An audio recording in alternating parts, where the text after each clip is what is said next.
electroshock or fish study boat, and then lastly, the Mill Street Dam project removal.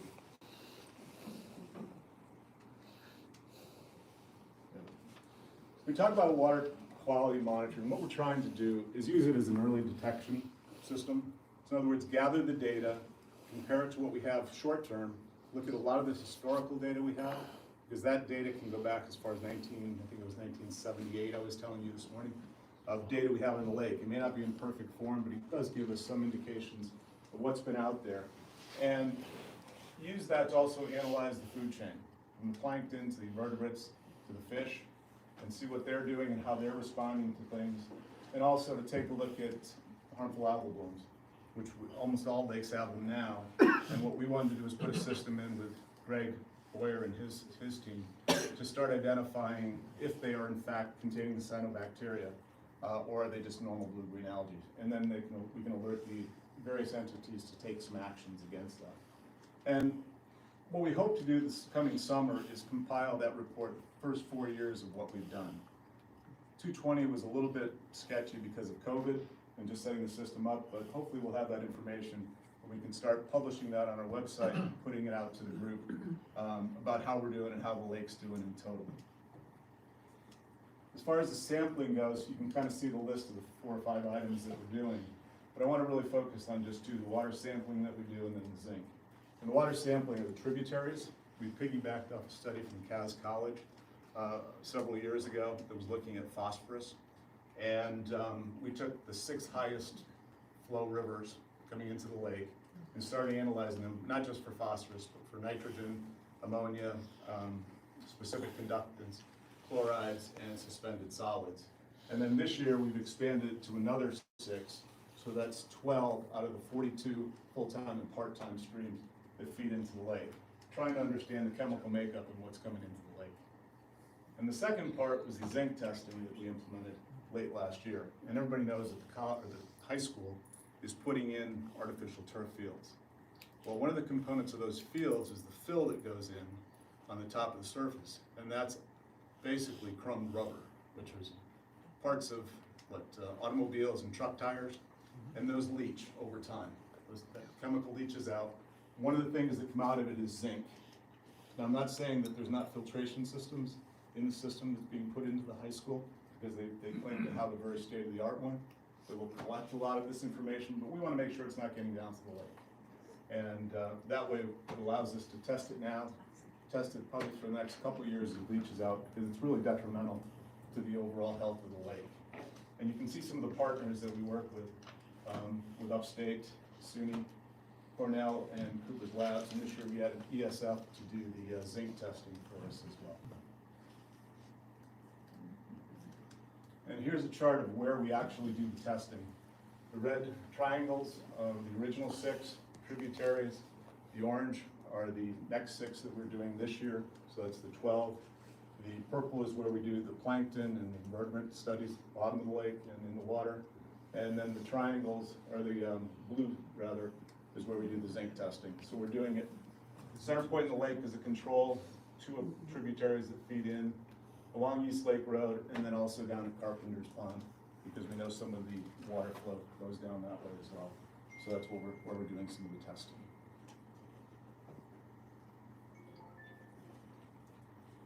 Next project was basically came out of the fact of our testing.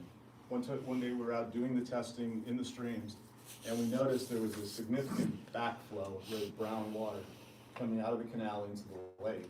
So we sampled it, and what we found was that the phosphorus levels were anywhere from 1.8 to 6.6 times higher than any of the tributaries that were coming into the lake, and the suspended solids, were 5.5 to 11.5 times higher. So really pretty nasty stuff coming into the lake.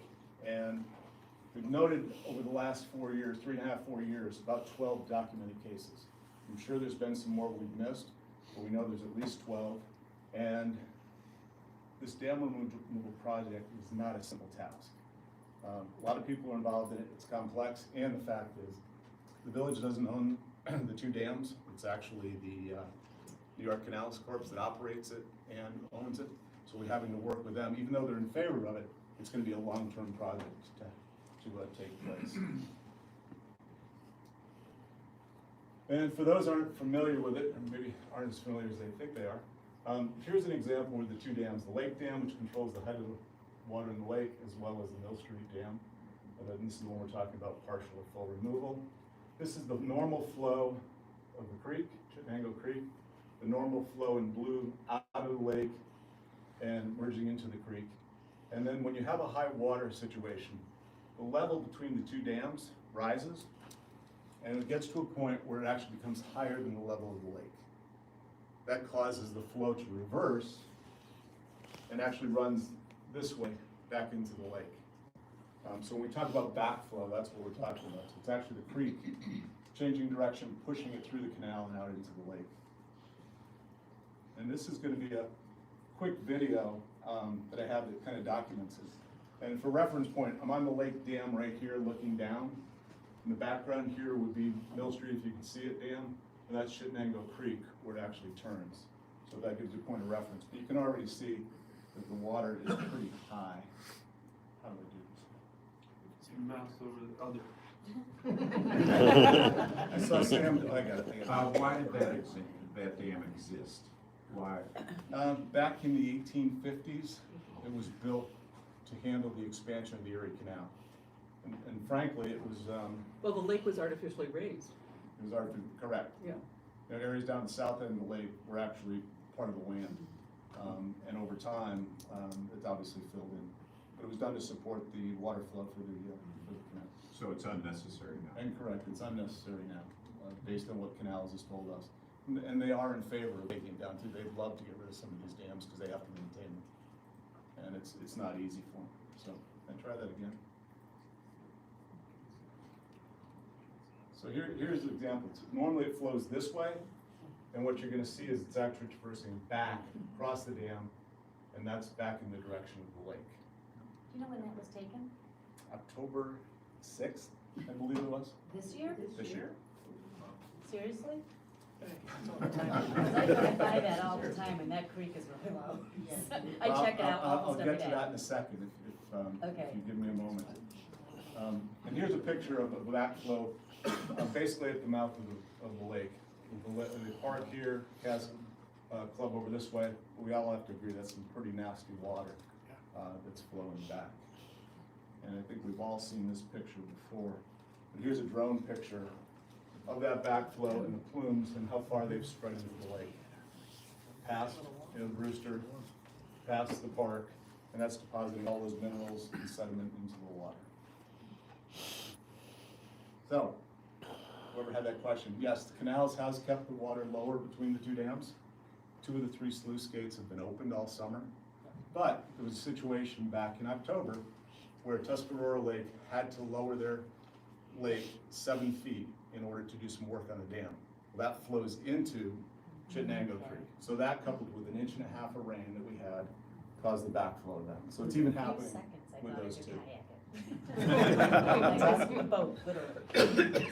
What was that? Sorry. I missed the boat, literally. There was a few seconds I thought I could Yeah. get Big City. Yes. So anyway, so it's even happening with the partial opening of the sluice gates that are there. But So that's an why we're abnormal talking about situation. removal. Sorry? That's an unnormal situation with lowering of Erie the lake. Correct, but it was also not a significant rainfall. Yeah. You get 1.5 inches over the course of a day. Yeah. That's been happening a lot. When you get 3 or 4, that could probably have It the was same really effect. high before that, though. Yeah, it was. It was higher than normal. Forgot about that sometimes. So what we determined is that we need to do some more studies. Ramboll did a study for us with downstream effects of partial removal and full removal of the dam last year with funds that we had put into to do the work. And Warren Lyons has helped us get a grant, the village got a grant actually, to expand that, to take into account the watershed area, the lake itself, precipitation events, and see not only just on downstream, but also upstream with backflow and what it does and what the effect of the lake has and the height of the lake on the 2 dams in a partial and a full removal. And I'd have to shout out to Emmett Owens on this one because he's been instrumental in helping us do the original proposals and bid requests as well as reviewing those. And the town has selected, or the village has selected Gomez and Sullivan to actually do the study. And where it stands right now is the funds are still with the Department of State. They should be released hopefully soon. Hopefully. Soon. And then Ramball, weather permitting, can start doing the work the village has commissioned them to do. And we hope that by the third quarter of 2024, we have some feedback from their study, and then we can determine with the help of Canals, the village, and everybody else involved in it, where do we go from here? One thing real quick about that. Sure. One of the other goals of the dam removal is to allow fish passage so that it will be a stream restoration or beautification project. So once that dam is gone, Chittenango Creek will return to its normal that it was hundreds of years ago. So the DEC, Trout Unlimited, there's a lot of organizations that are very interested in allowing trout to traverse out the stream further, and part of this work will be to do that. I guess I would just make the comment, you know, going back to the Connecticut River slide and the issue of the backflow across the dam for the lake. You know, all you have to do is go there in the springtime. You can see the sediment coming down the tributaries. Absolutely. It just harks back to when the treatment first started, having to do the testing all the way to Oneida Lake, because the issue of triclopyr coming in off of ag fields was worse than what we were putting in the lake. And to that point, I go back to Sherry years ago, the importance of working through NISFOLA to look at non-point pollution and dealing with all these issues, both upstream and downstream, because we're part of this larger ecosystem. Sure. No, that's exactly right. And when you do see the quality of the water that comes in the springtime, yeah, it's really bad. And so we agree, and that's why we've been working on it now, at least the dam portion of it, for the last 4 years.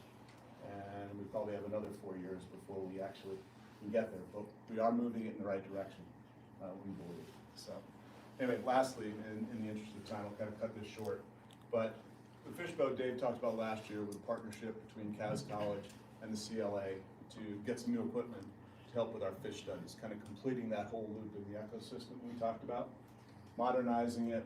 And what happened when the college closed, Thad and Dave got together and said, we have to do something. This boat's already been produced. It's sitting there. We're going to lose it if we don't do something and act quickly. So the CLA and the county partnered together and put together a plan to purchase the boat.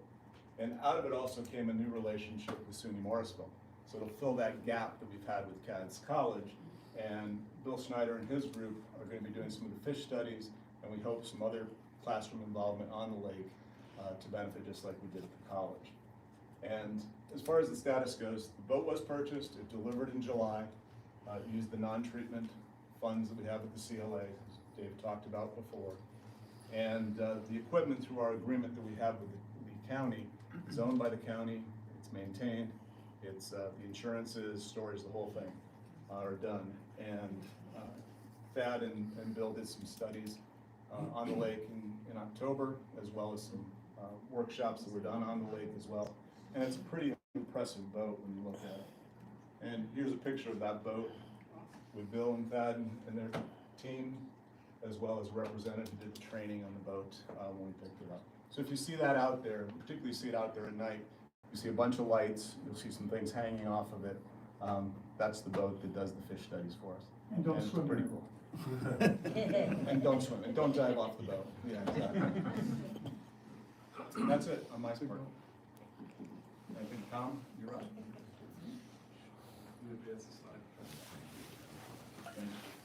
This is simple, I have been on for 4 years at the agency.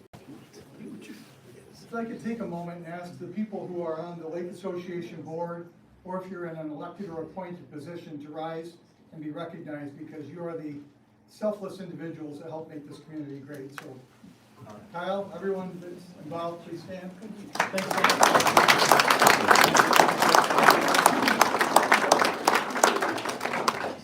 Probably ought to thank Jimmy Gall for the cookies, although they were not made of pumpkin or corn. So he's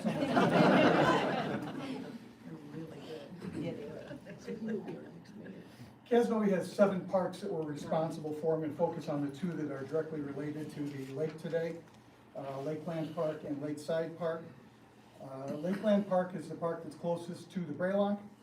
This year we completed a rather lengthy wall project that you might be aware of. It traversed in front of the, along the lake and on the side of Chittenango Creek, the northern side of Chittenango Creek. There is additional work in the park that we want to do specifically around the swimming area, as David mentioned, and also the pier. We do have funding that's available thanks to Lauren. We do need to have some matching funds to complement that. So we're in the beginning stages of planning that next phase of work. The public swimming area I want to talk about a little bit. That requires compliance with all Madison County Department of Health mandates, which includes having 4 lifeguards on duty whenever that swimming area is open.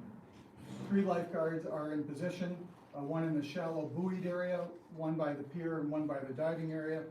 The 4th is on break, and they rotate in and out on a set time. The availability of trained lifeguards is becoming very problematic. And to make things worse, we're competing with Green Lakes and others that pay a few dollars more per hour. So the village is committed to acquiring the best lifeguards, trained lifeguards for that area, and to pay them the going rate so that we can all enjoy safely that asset that we have.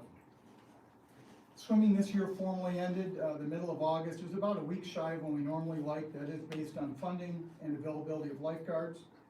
In 2024, we're going to strive for a June 24th through August 23rd swimming period, which would be a week longer than we normally do. There is a joint youth recreation program. It's a culmination of interest from the towns of Cazenovia, Fenner, Nelson, and the village of Cazenovia. Out-of-area children can participate, and they pay a slightly elevated rate. This past year, there were 240 registrations with a weekly limit of 71 children. It serves children ages 5 who completed kindergarten through age 12, and there is a required ratio of staff to children for safety. The dates for 2024 for the Joint Youth Rec are July 8th through August 2nd. On to Lakeside Park. Lakeside Park, the focus is the boat launch. It is a village-owned, operated, maintained asset with some funding from the town of Cazenovia to cover permit fees for town residents, as well as on-water police patrol. Lakeside Park is the preferred location to launch motorized boats onto Cazenovia Lake. You've heard that theme several times today. The park opens at 6:30 a.m. and closes at 9 p.m. Important to note that the steward's last shift ends at 8 p.m. We'll talk about that in a little bit. In 2023, there were 4 stewards who worked 153 days, or 2,020.5 hours. The launch opened on April 22nd and closed on October 21st. The ramp and dock were replaced during the 2007 to 2009 period. There is no swimming at this park, and the dock is used for launches and boat retrievals only. There are presently 18 very tight parking spots along the south side of the parking area that are dedicated exclusively for vehicles towing motorized boat trailers. 9 of those are dedicated to village and town of Cazenovia permit holders, and the remaining 9 are for non-village or town residents and with current permits. But also, and this is important to note, as agreed to when we redid the rules a week and a half ago, you can also have a spillover of village and town residents. If the first 9 spots are full, they can take and dip into the remaining 9.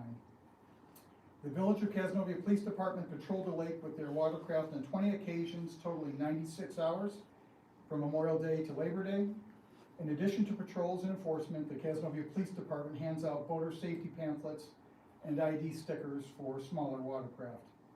The Madison County Sheriff's Department also periodically patrols the lake. In terms of some issues facing the boat launch, our 4 stewards are currently paid less than minimum wage.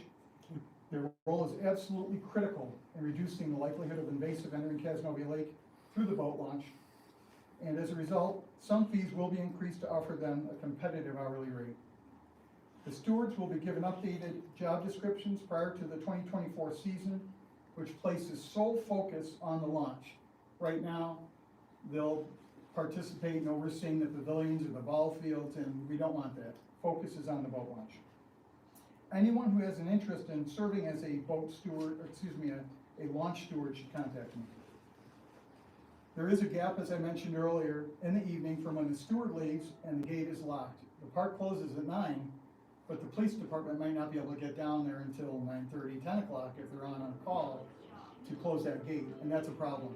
Neighbors have told us that they see once that steward leaves, people coming and going through the boat launch, and that defeats the purpose of why we have the stewards there in the first place. Not sure what the solution is, but we're gonna work on it during the off-season.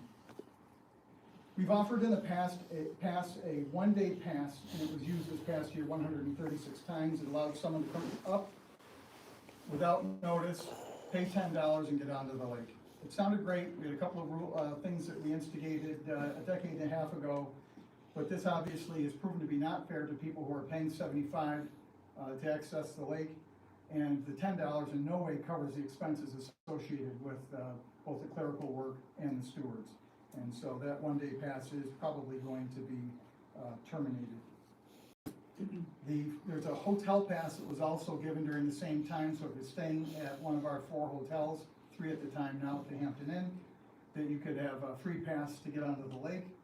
And it sounded great, but as we all know, there is no free lunch, and that probably is something the village is gonna have to consider as well. It isn't fair, but this year we had a bit of a scare because a group of 6 people came from Pennsylvania, arrived. Yes, we did know they were coming, didn't know they'd be arriving all at the same time, but had there not been enough parking spaces, phones are gonna ring and people are gonna be very disappointed. So we believe if the hotels wanna compensate their clients for the cost of a fee, they would still go through the process and pay the $75, which covers them for the entire year. This past year, just as a point of reference, the hotel passes were used 12 times, that one group representing 6 of the 12. The ever-increasing size of vehicles and trailers is beginning to overwhelm our limited parking, and some permit holders are occupying 2 parking spots to fit in or extending out into the travel part of the parking area. We're gonna monitor the flow of vehicles as well as the size of the trucks and trailers and determine if a change in policy is needed. Contractors working from the water on Cazenovia Lake are becoming a frequent occurrence. There is no longer free access as we originally granted when there was just a contractor or 2 doing this. So no longer free access, and they do not have a key to the launch. If their conduct is inappropriate, and please be mindful of this, if their conduct is inappropriate in the village office, at the launch, or on the lake, we will revoke their permit without refund. You would be shocked at the way that the clerk and deputy clerk and stewards are treated, and it's not gonna happen. The village is not likely to approve the use of Lakeside Park for fishing tournaments. Recent applicants required most or all of the available parking for the weekend. And additionally, we've been advised that despite these being catch and release events, it does place stress on a sizable number of fish over a 2-day period. In addition to the launch, Lakeside Park has pavilions, ball fields, and a playground. There are 2 pavilions for rent, one that accommodates 100 and the other 80. The fees to rent these pavilions will be increased. There are a total of 60 parking spots, apart from those used by the vehicles and the trailers, so 60 remaining parking spots in Lakeside Park. We've never really tried to match the events at Lakeside Park with the available parking. We're gonna start doing that. We had an incident this past summer that became quite unsafe with the amount of vehicles coming and going. So when someone makes an application, we're gonna ask their anticipated crowd size. At Lakeside Park, no parking is reserved. It's available first come, first served. For groups of 12 individuals or less, there's no need to reserve the pavilions. Obviously, larger size groups, we want you to come into the office and make application. This next item is something new. When renting the pavilions or any permitted village space, the village will now request a 1-day beer and wine permit or liquor license through the New York State Liquor Authority if beer, wine, or alcohol are to be served at an event. Small informal gatherings are not held to this requirement, but adherence to all applicable laws and appropriate conduct are required. A copy of the permit shall be provided to the village office 2 weeks in advance. In closing, it's important to remember that this, for the most part, that the village parks are funded by village taxpayers. Their existence and availability are not an entitlement, rather a privilege that requires kindness, respect, and an appreciation of the work necessary to make these resources available. We live in a special community, and each must do our part to maintain and enhance the quality of life now and in the future. Thanks.